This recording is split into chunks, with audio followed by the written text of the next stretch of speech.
வணக்கம். வாங்க இன்னைக்கு சேமியா முட்டை வச்சு நம்ம ஒரு வித்தியாசமான பிரேக்ஃபாஸ்ட் ரெசிபி எப்படி செய்யறதுன்னு பார்க்கலாங்க. இது செய்யறதுக்கு ஒரு 10 நிமிஷம் போல தான் நமக்கு டைம் ஆகும். ரொம்ப ஈஸியாகவும் செஞ்சிடலாம். அதே மாதிரி ரொம்ப டேஸ்ட்டாகவும் இருக்கும். நல்லா நமக்கு கிறிஸ்பாகவும் இருக்கும். நல்லா அந்த முட்டையோட ஃப்ளேவரில் நமக்கு சூப்பராக இருக்குங்க சாப்பிட்றதுக்கு. நமக்கு சேமியாவில் செஞ்ச மாதிரியே இருக்காதுங்க. நம்ம சொன்னோம்னா தான் சேமியாவில் செஞ்சுருக்கோன்னே தெரியும். அந்தளவுக்கு செமையான டேஸ்ட்டாக இருக்குங்க. வாங்க இப்போ எப்படி செய்யறதுன்னு பார்க்கலாம். இப்போ ஒரு பாத்திரத்தில் தண்ணி சூடு பண்ணிக்கலாங்க. அதில் 1 ஸ்பூன் அளவுக்கு நம்ம எண்ணெய் சேர்த்துக்கலாம். 1 கப் அளவுக்கு சேமியா எடுத்து வச்சுருக்கேங்க. இப்போ தண்ணி கொதி வர நேரத்தில் நம்ம சேமியா சேர்த்துக்கலாம். நீங்கள் ஒரு தடவை செஞ்சு கொடுத்தீங்கன்னா திரும்ப திரும்ப செய்ய சொல்லுவாங்க. அந்தளவுக்கு சூப்பரான டேஸ்ட்டில் இருக்கும். சேமியாவை சேர்த்துட்டு ஒரு 3லேருந்து 4 நிமிஷம் வரைக்கும் நம்ம வேக வச்சிடலாம். இப்போ நமக்கு ஒரு 3 நிமிஷம் போல் ஆயிடுச்சுங்க. நமக்கு சேமியா நல்லா வெந்திருக்கணும். இந்த பக்கம் பாத்திரத்தில் பச்சை தண்ணி வச்சுருக்கேங்க. இப்போ இதை நம்ம எடுத்து இதில் சேர்த்துடலாம். இப்போ 2 நிமிஷம் போல் ஆயிடுச்சுங்க. நமக்கு பச்சை தண்ணியில் போட்டு வச்சு சேமியாவை 2 நிமிஷம் போல் ஆயிடுச்சு. இப்போ எடுத்து வடிகட்டிடலாம். இப்போ சேமியா நமக்கு நல்லா தனித்தனியாக உதிரியாக இருக்கு பாருங்கள். இப்போ முட்டை எடுத்துக்கலாங்க. ஒரு 2 முட்டையை பவுலில் சேர்த்துக்கலாம்.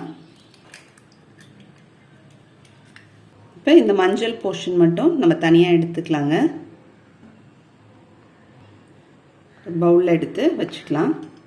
நம்ம இதை வெறுமனையும் சாப்பிட்லாம், இல்லைன்னா சாஸோடு சாப்பிடும்போது இன்னும் ரொம்பவே சூப்பராக இருக்கும். இப்போ பவுலில் நம்ம இந்த முட்டையோடைய வெள்ளை போர்ஷன் மட்டும் சேர்த்துக்கலாங்க.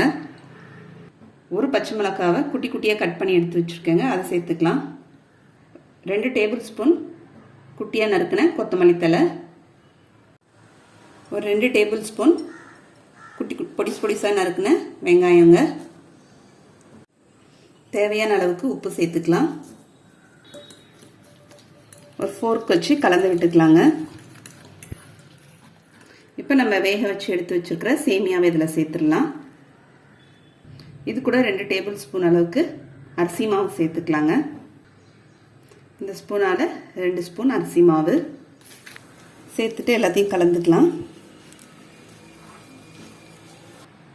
ஒரு 1/2 ஸ்பூன் அளவுக்கு மஞ்சள்தூள் சேர்த்துக்கலாம். இப்போ கலந்து விட்டுக்கலாங்க.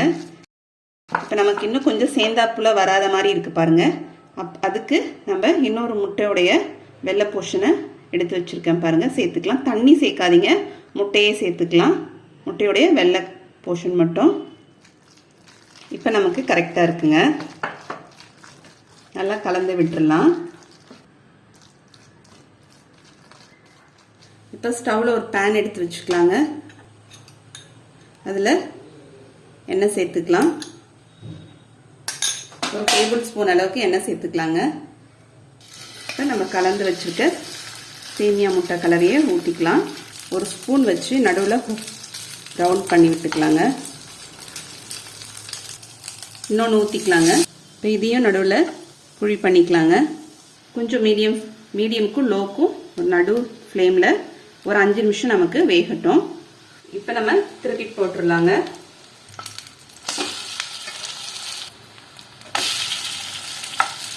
இப்போ திருப்பி போட்டுட்டு திரும்பியும் நமக்கு ஒரு 4லேருந்து 5 நிமிஷம் போல் நல்லா வேகட்டுங்க. இப்போ நம்ம திருப்பி போட்டும் அந்த பக்கம் நமக்கு 5 நிமிஷம் வெந்துருச்சுங்க. இப்போ நம்ம திருப்பி போட்டுடலாம்.